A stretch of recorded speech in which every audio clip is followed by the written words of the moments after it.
कि तीर्थ वंदना करने के बाद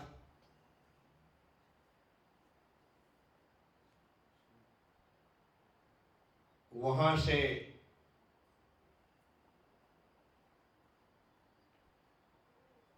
बेंगलोर होते हुए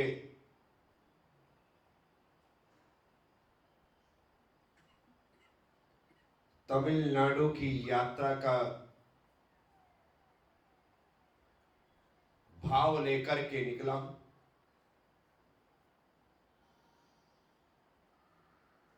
सबसे पहले रास्ते में पड़ने वाले अनेकों गांवों नगरों की जिनालयों के दर्शन करते हुए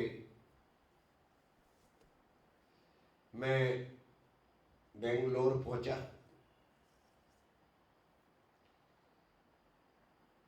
परंतु बेंगलोर पहुंचने से पहले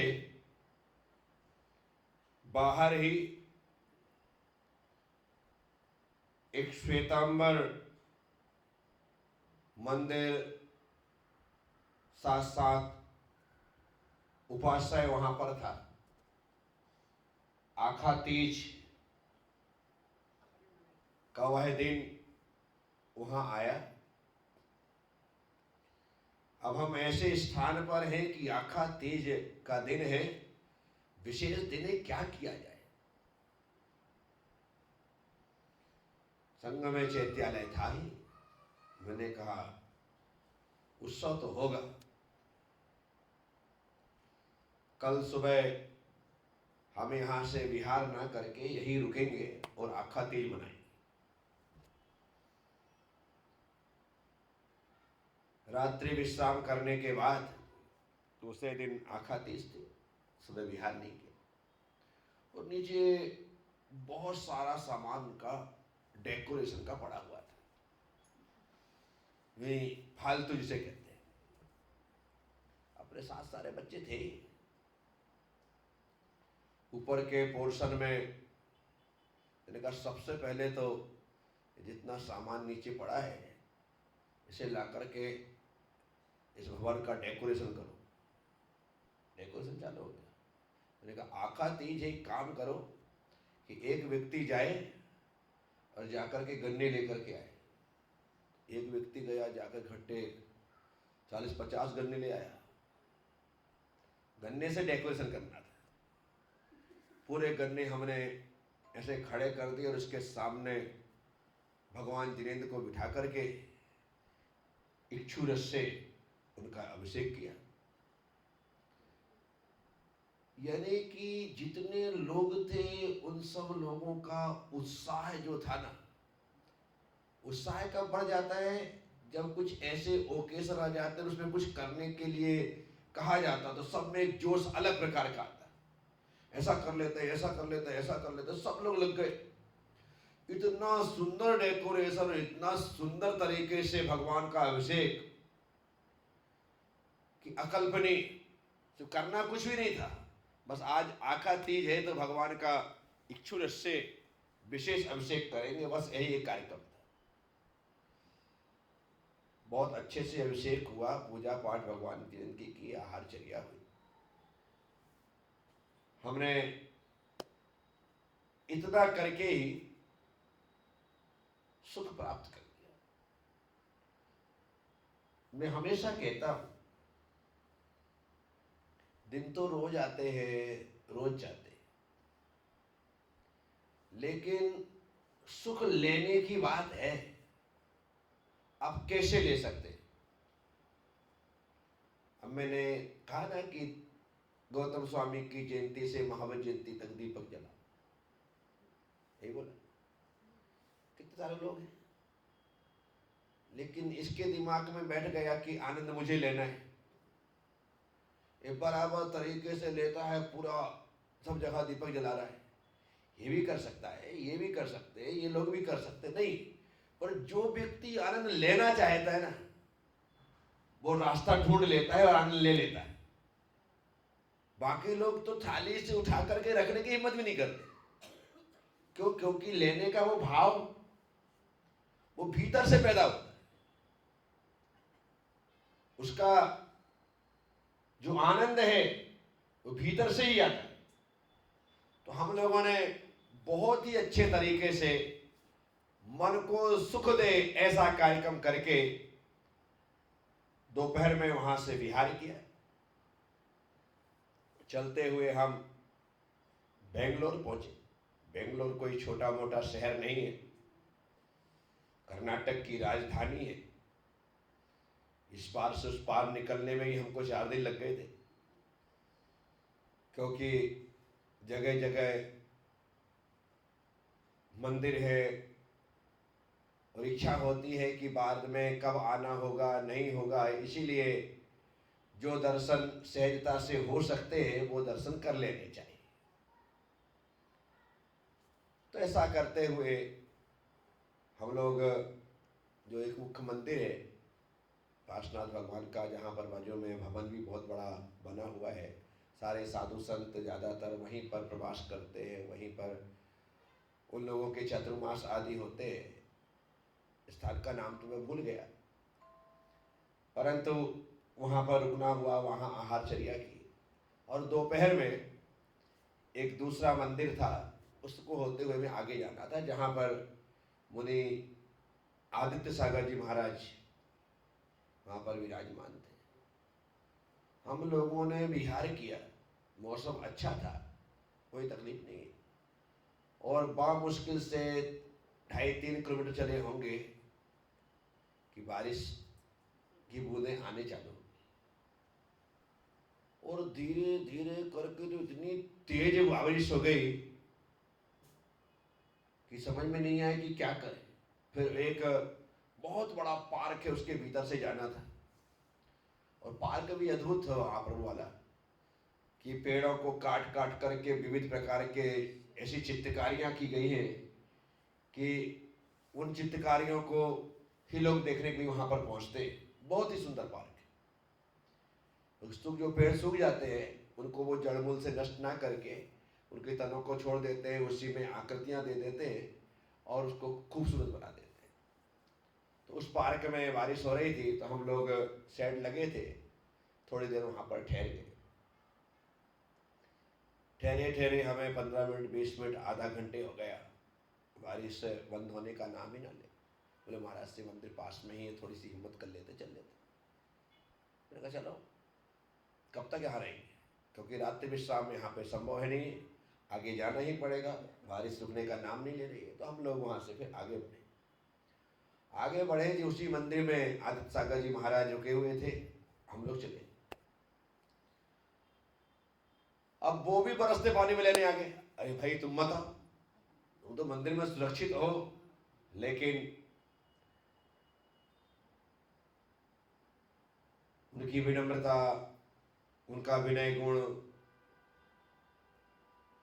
उन्हें आगे आने के लिए, मुझ तक आने के लिए, मुझे लेने के लिए मजबूर कर गया, और वो बरसते पानी में आ गया है। हम भी बरसते पानी में आगे बढ़े।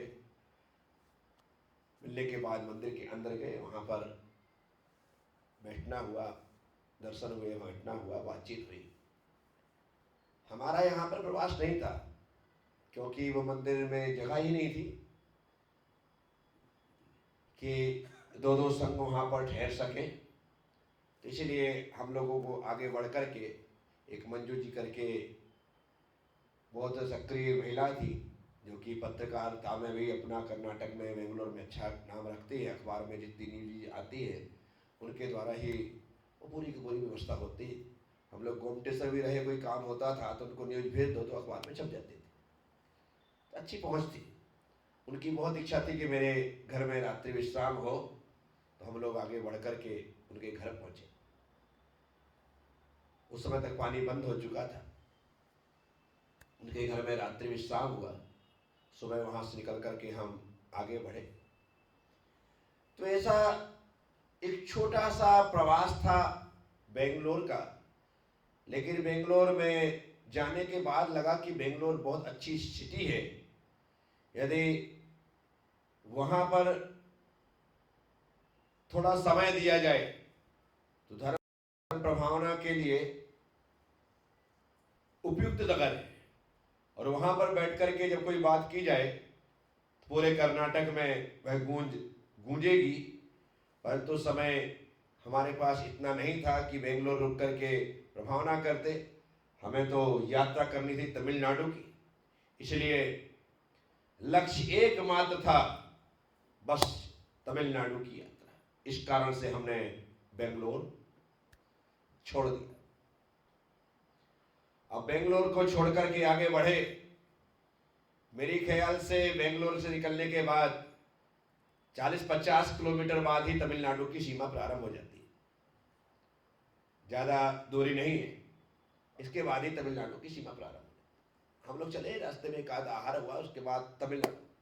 अब तमिलनाडु एंट्री की, इतना डरा दिया, इतना डरा दिया, इतना डरा दिया कि मुझे तो लगने लगा कि या तो निर्णय गलत कर लिया है या तो लौट जाना चाहिए। अब यदि चले हैं तो अब क्या करें। एंट्री तो कर दी। अब हाँ, एंट्री करने के पश्चात अरिहंतगिरी से हमारे पास एक महावीर नाम का व्यक्ति भेज दिया गया कि महाराज जी को व्यवस्थित लेकर के यहाँ पे आओ। वो आदमी था, इतना डराए, इतना डराए, इतना डराए कि अपने तो भाई दिल में नहीं चल सकते। 6 बजे पहुंचना ही पड़ेगा, 4 बजे निकलना ही पड़ेगा, 3 बजे विहार करनी पड़ेगा, 2 बजे विहार करना पड़ेगा, रात को ऐसा करना पड़ेगा। और मैंने कहा यार कर क्या रहा है आदमी, इतना खतरनाक प्रदेश है क्या। अब हमारे साथ सभी बच्चे थे। मैंने कहा यदि आप अपने अंदर एंट्री ले ली और तमिलनाडु यात्रा करना तो एक काम करो, अपन बैठते व्हील चेयर में, तुम तो लगाओ धक्का, तुम लगाओ धक्का, जितना चल सकते एक एक दिन में उतना करके फटाफट एक संकल्प पूरा करो कि भाई हमारी यात्रा हो गई। हेवी पट्टे मजबूत, और बाप रे बाप, व्हील चेयर में बैठना मजाक है क्या। बहुत कठिन काम है, ये अस्थि पंजर हिल जाते पूरे के पूरे, ऐसी स्थिति। अब वहां से हम चले। अब इन लोगों ने भी ठान लिया कि एक दिन में 40, 50, 60 किलोमीटर चलना है। और इनने अपनी ड्यूटी बना करके, विंगर पीछे रहती थी उसमें चढ़ जाते थे, एक करके बारी बारी से ये चलाते थे, सब काम होता। हम वहां से चलते हुए सबसे पहले हमें मिला गोल्डन टेम्पल। गोल्डन टेम्पल गजब का मजमा, ऐसा स्थान की पूछो मत। एक अलग ही लंबा चौड़ा शहर वहां पर बसा हुआ। पहले ही खबर भेज दी थी वहां पर, वहां के जो स्वामी जी वगैरह था, बोले बिल्कुल स्वागत है, आपको पूरे दिखाएंगे, दर्शन कराएंगे, बताएंगे। गोल्डन टेम्पल कैसा है, सोने का है, पत्रे चढ़े पूरी दीवारों पर, हर जगह सोना ही सोना लगा हुआ। हम लोग गोल्डन टेम्पल पहुंचे, शाम को पहुंच गए। बहुत बड़ा भवन था, उस पर स्थान दिया रुकने के लिए, और हमको टाइम दिया कि इतने बजे आपको तकरीबन 8 बजे टेम्पल पूरा घुमाएंगे, दिखाएंगे। पास में था ये, यहाँ से पे हम रुके थे, अरे पास में यहीं पे छोटा दरवाजे से अंदर जाओ तो मंदिर के अंदर पहुंच जाते। उसमें पूरा मंदिर भक्तों से खाली हो जाता है। बोले इस समय आपको देखने में अच्छा रहेगा। हम लोग वहां पहुंचे, पूरा मंदिर उन्होंने दिखाया, गजब ही बना। 5 साल में वो मंदिर बनकर के तैयार हुआ, और जब बनकर के तैयार हुआ तो 15 मंदिर बन रहा है, इसकी किसी को भनक भी नहीं पड़ी। अंदर मंदिर बन रहा है, किसी को पूरा कवर्ड करने के बाद, बड़े बड़े ऐसे चद्दर और लगाने के बाद, अंदर जो कारीगर अंदर काम करने के लिए गए वो 5 साल अंदर ही रहे, बाहर ही नहीं निकले, तो बाहर नहीं निकल सकते, अंदर ही काम कर। ऐसा जगमगाता हुआ वो मंदिर, महालक्ष्मी का मंदिर है। पूरा मंदिर दिखाया, हमने देखा वो जगह जगह। रात वहां तो सब हिंदू का मंदिर है, तो रात में भी सारी प्रक्रियाएं चलती है, तो रात में भी अभिषेक करते हैं, रात में भी पूजा करते हैं, सब कुछ करते हैं, कोई तकलीफ है ही नहीं। हमको मुझे ही देने लगे लोग, स्वामी जी आप भी कर लो। मैंने कहा नहीं, बस आप जो कुछ करना है आप ही करो। पूरा उन्होंने दिखाया, वाकई में लगा। फिर पता चला कि आखिर इतना सोना ये सब कुछ आया कहाँ से, हुआ कैसे। तो बोले जो स्वामी जी हैं ये सामान्य व्यक्ति थे, बिल्कुल सामान्य से स्वामी थे, कुछ भी नहीं थे। तो ये अमेरिका गए, वहाँ पर उन्होंने एक बूढ़ी माँ की सेवा की स्वामी जी ने। उनका कोई था नहीं और उसके पास थी अपार दौलत। जब सेवा की तो उसने अपनी सारी संपत्ति स्वामी जी को दे दी। तो स्वामी जी वहाँ से ला करके उन्होंने सोने का मंदिर बना दिया। ऐसा मुझे बताया गया, बात सच्चाई क्या है बाकी तो जो कुछ हो जाने। और वो वहाँ पर रहते ऐसी स्थिति। गोल्डन टेम्पल के बाद अब हमें आगे बढ़ना था। आगे बढ़ करके अगला लक्ष्य सीधा अरिहंतगिरी, और वहाँ पर स्वामी जी धवल कीर्ति जी,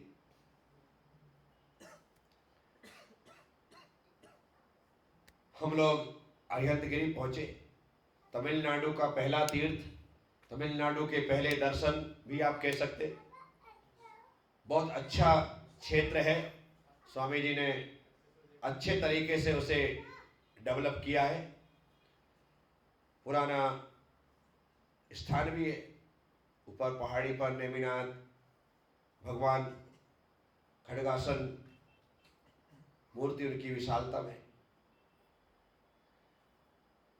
लेकिन स्वामी जी ने नीचे जो मंदिर बनाया है वो चतुर्मुखी देवियों का मंदिर है। वहाँ पर देखने के बाद, मठ में और जगह दर्शन करने के बाद अच्छा लगा, पीसफुल स्थान था। स्वामी जी पुराने परिचित थे, अर्थात श्रवण बिल्कुल अब मिले ही थे। उन्होंने कहा था आप आओ तमिलनाडु, तो मैं यात्रा कराऊंगा। ये सब बातें हुई थी।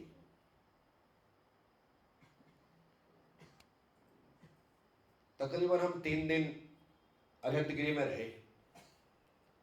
दूसरे दिन पहाड़ पर जाना था जहां नेमिनाथ भगवान के अभिषेक की तैयारी थी।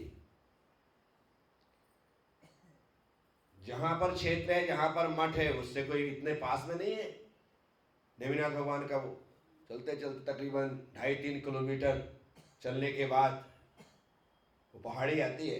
पहाड़ी ज़्यादा बड़ी नहीं है, लेकिन ये जो दूरी लंबी है वो थोड़ा ज़्यादा भारी लगता है। वहां पहुंचने के बाद हमने भगवान नेमिनाथ के दर्शन किए। पूरे पहाड़ी में जहां जहां मंदिर थे, जितनी जिन चैत्य प्रतिमाएं थी, उनके दर्शन किए। फिर नेमिनाथ भगवान के पास आकर के सब एकत्रित हुए। एक छोटा सा ही गोखला सा है जहाँ भगवान खड़े हुए, बड़ा भारी लोहे का गेट लगा हुआ है और बाहर बैठने के लिए सीधी सड़क भी वही है और बैठक भी वही है। वहाँ पर बैठ जाओ और आप भगवान का अभिषेक पूजा जो करना है करो और देखो। चढ़ने की व्यवस्था भी बड़ी अजीब और गरीब। वो फाटा जो चैनल लगा है उसी को पकड़ कर लटक कर चढ़ना, और फर्शियाँ लगी हैं उसमें चढ़ जाना है और ऊपर जाकर के अभिषेक करना है। बस यही व्यवस्था है। चैनल से गेट से चढ़ना है और ऊपर जो फर्शी लगी है वहां तक पहुंचना है, रस्सी का सहारा लेकर के उन पर अभिषेक करना है। सबके बस का थोड़ी है, लेकिन भगवान हो, अभिषेक की तैयारी हो, सब लोग चढ़ रहे हो, तो फिर कौन पीछे रह जाएगा। सब लोगों को लगता मैं भी चढ़ूंगा। सभी लोगों ने चढ़ करके भगवान नेमिनाथ का पंचामृत अभिषेक किया। अभिषेक करने के बाद, अभिषेक देखने के बाद, शांति धारा होने के बाद दंडोदक लेकर के हम लोग ऊपर पहाड़ी पर, इतना सुंदर सुरम्य स्थान है, छोटे छोटे पेड़ लगे हुए हैं, चट्टाने हैं, वहाँ पर बैठ जाओ। तो बहुत देर वहाँ पर बैठे। जब कहीं बैठ जाओ और फिर लोग रहते महाराज एक फोटो, महाराज एक फोटो, महाराज एक फोटो, आशीर्वाद आशीर्वाद, तो ज़्यादातर टाइम उसी बर्बाद हो जाता है। क्या एक व्यक्ति चालू करे बस, उसके बाद तो गए काम से। फिर लोगों को दर्शन बंधन से कोई मतलब नहीं रहता है, उसी में लग जाते हैं। तो गोल्डन टाइम उससे खो जाता है और वही होता है। फिर लगा चलो कोई फायदा नहीं है, चलते। और नीचे आए। नीचे आने के बाद आहारचर्या हुई, दिन में वहीं रहे।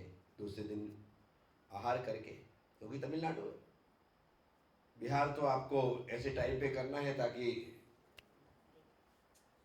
अंधेरे अंधेरे में निकलना है। तो वहां से हमने बिहार किया। अब इतने मंदिर हैं, इतने मंदिर हैं, इतने मंदिर हैं, इतनी मूर्तियां हैं तमिलनाडु में। जहाँ गांव में, छोटे से गांव में बड़ी बड़ी मूर्तियां, बड़े मंदिर, सब स्थान है। और सबसे बड़ी विशेषता तमिलनाडु की ये है कि जहाँ मंदिर है वो चारों तरफ बाउंड्री वाल से युक्त है। पहली बात, प्रत्येक मंदिर के सामने मानस्तंभ, हर मंदिर के कंपाउंड के अंदर कुआं है, हर मंदिर के मुख्य द्वार के बाजू में नवग्रह का मंदिर है, वहां पर नव देवताओं की मूर्तियां वहां पर विराजमान। हर मंदिर के अंदर बाग बगीचे हैं, यानी कि फूल फुलवारी वहीं पर हो गई, वहीं तोड़ो, वहीं पर चढ़ाओ, आपको व्यवस्था है। और इससे बड़ी विशेषता यह है कि जहां मंदिर है उसके चारों तरफ ही जैन समाज, दूसरे लोग उसमें बसेंगे नहीं। पूरे मंदिर को घेर करके चारों तरफ, आने की भक्तों ने भगवान की रक्षा सुरक्षा के लिए चारों तरफ, और कोई दूसरा व्यक्ति वहां नहीं होता। ये सबसे बड़ी बातों में से मैंने बात देखी तमिलनाडु। ये काम बढ़िया भाई कि जहां देखो वहां पर मंदिर के आसपास ही जैन, उसके बाद दूसरे लोग रहेंगे, मंदिर को घेर कर तो जैन ही रहेंगे। कोई दूसरे को बेचता नहीं है, कोई दूसरे को देता नहीं है। कभी कोई दूसरा धोखे से घुस गया हो तो किसी भी तरीके से उससे लेकर के उसको बाहर कर देने का, लेकिन मंदिर के चारों तरफ जैन ही रहेंगे।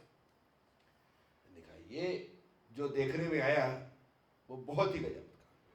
फिर हम चल रहे थे तो एक जगह लोग आ गए, महाराज महाराज महाराज हमारे यहाँ पंच कल्याणक है, आप उसमें आशीर्वाद दे दो, आप चलो। और मैंने कहा ये तो बिना उसके अवसर मिल रहा, चलो। कौन पंच कल्याणक छोड़े है? पंच कल्याणक की बात है, तैयार। हमने कहा चलते हैं। अब रास्ते में मैं चलने चालू किया, सामने से एक बकरियों का झुंड आ रहा था। अब मैं चल रहा हूं, यानी कि उस समय यदि ड्रोन कैमरा होता या किसी को पता होता कि ऐसी घटना घटने वाली है तो वो अद्भुत दृश्य था वीडियो के लिए, और अद्भुत दृश्य था फोटोग्राफी। अरे सैकड़ों बकरियां और मैं उनके बीच में। एक बकरी आई, इतनी बकरियों में एक बकरी आई, घुटने टेका, व्यवस्थित तरीके से सिर रख करके पैर को छुआ, प्रणाम किया। मैं देख करके आश्चर्य की इतनी बकरियों में एक बकरी ये कर क्या रही है। मेरे साथ चलने वालों ने कहा कि महाराज जी, अब महाराज जी इतना बोलते, कोई कैमरा निकाल के तैयार थोड़ी रख रखा है। उसने घुटने टेके, माथा पैर में रखा, प्रणाम किया। मैंने भी उसे पीछे से आशीर्वाद दिया फिर, और फिर बकरी उठ करके आगे गई। ये अद्भुत दृश्य था। मैंने लाइफ में ऐसा दृश्य कि भाई इतने सारे पशुओं में एक बकरी को ना जाने कौन सा जन्म का संबंध रहा होगा, या उसमें कोई समझ रही होगी, या सद्बुद्धि आई होगी, या उसे लगा होगा कि ये दिगंबर साधु है, इनको प्रणाम करना चाहिए। पूर्व जन्म में वो कोई सावक साविका जो भी रहा हो, उसने पता हो, इस कारण से उसने ऐसा प्रणाम किया। वो अद्भुत दृश्य था। आज भी वो दिखाई देता कि इतनी सारी बकरियों में सिर्फ एक बकरी घुटने टेक करके, माथा रख करके आशीर्वाद ले रही, सैकड़ों। फिर हम वहां से चले तो उस गांव में पहुंचे जहां में पंच कल्याणक होना था। पंच कल्याणक का वही एक मंदिर, चारों तरफ समाज, मंदिर के सामने ही 15 बाई 30 का टेंट लगाए, 15 बाई 3 का टेंट लगाए, और मंदिर में पंडित जी स्वाहा स्वाहा कर रहे हैं। बोले क्या चलो पंच कल्याणक? और मैंने कहा ऐसा पंच कल्याणक होता?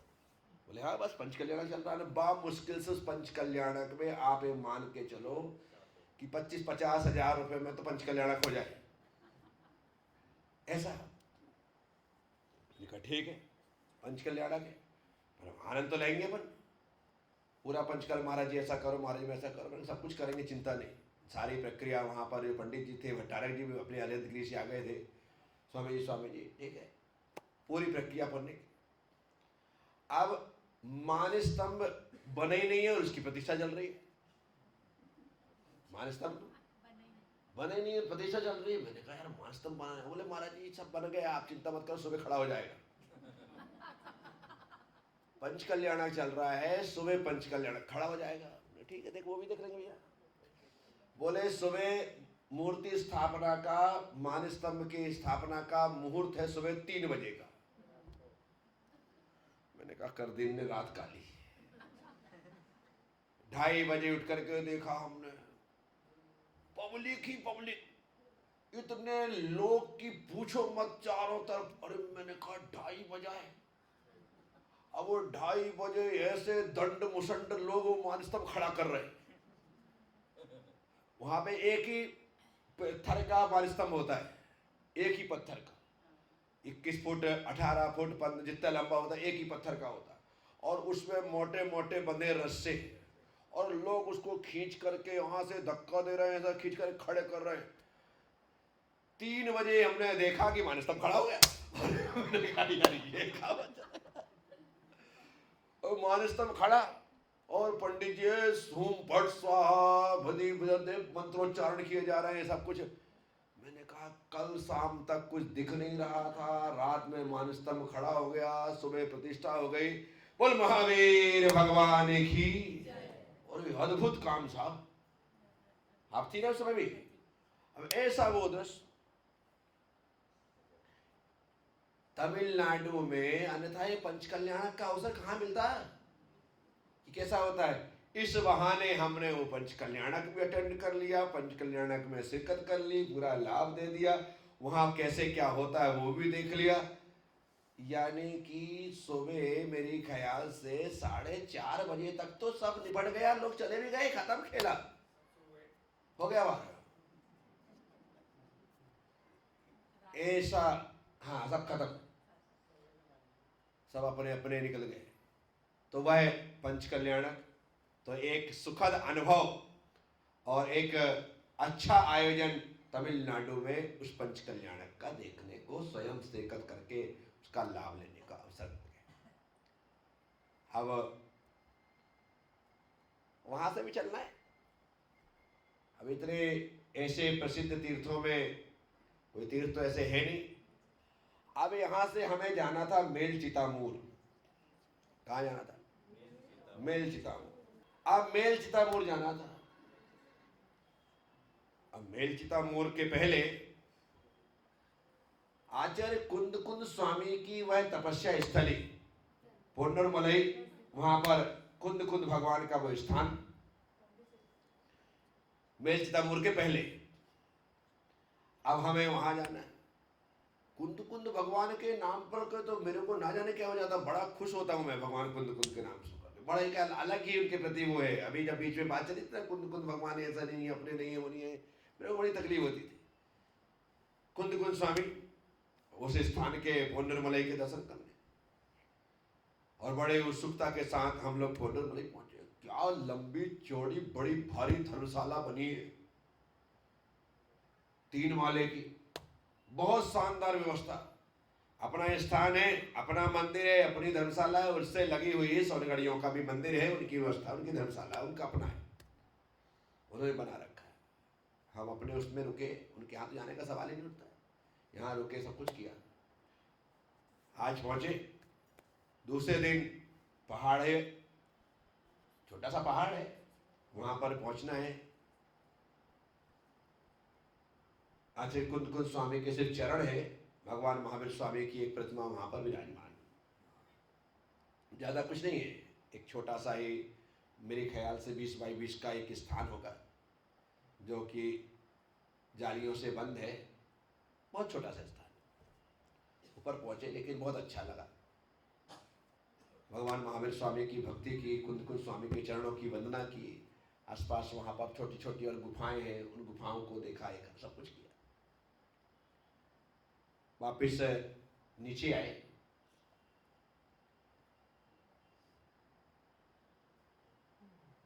और उसी स्थान पर हमारा रुकना हुआ। मैं आपसे कह रहा हूं कि कुछ स्थान ऐसे होते हैं जो अलग ही आनंद प्रदान करते हैं। भले वो स्थान एकदम छोटा सा है, कुछ भी नहीं है, लेकिन अपने इष्ट आराध्य से संबंधित हो तो इस स्थान में खुशियां कई गुनी बढ़ जाती हैं। ऐसा मैंने पोन्नुरमलई में महसूस किया। ऐसे ही कुंदाद्री में भी बहुत आनंद आया था मुझे, कर्नाटक में, और यहाँ पर भी, क्योंकि कुंदकुंद स्वामी के प्रारंभ से ही सभी ग्रंथों का पढ़ना पढ़ाना सब कुछ लगा रहा, तो एक अलग ही आस्था उनके प्रति मन में आती है। फिर मंगलम भगवान वीरो मंगलम गौतम गणी मंगलम कुंद कुंदाद्यो जैन धर्मोस्तु मंगलम, ये पंक्ति भी हम मंगलाचरण में जब बोलते रहे हैं तो अलग ही उनके प्रति एक भाव जागृत होता है। पोन्नुरमलई जाने के बाद, वहां पर दर्शन करने के बाद बहुत ही सुखद अनुभूति हुई। अब यहाँ से आगे बढ़ना है और आगे बढ़ करके मेल चितामूर जाना है। और जब मेल चितामूर जाना ही है तो जल्दी क्या है, कल चलेंगे। ओम नमः, सबसे क्षमा, सबको क्षमा। जय गुरुदेव, जय।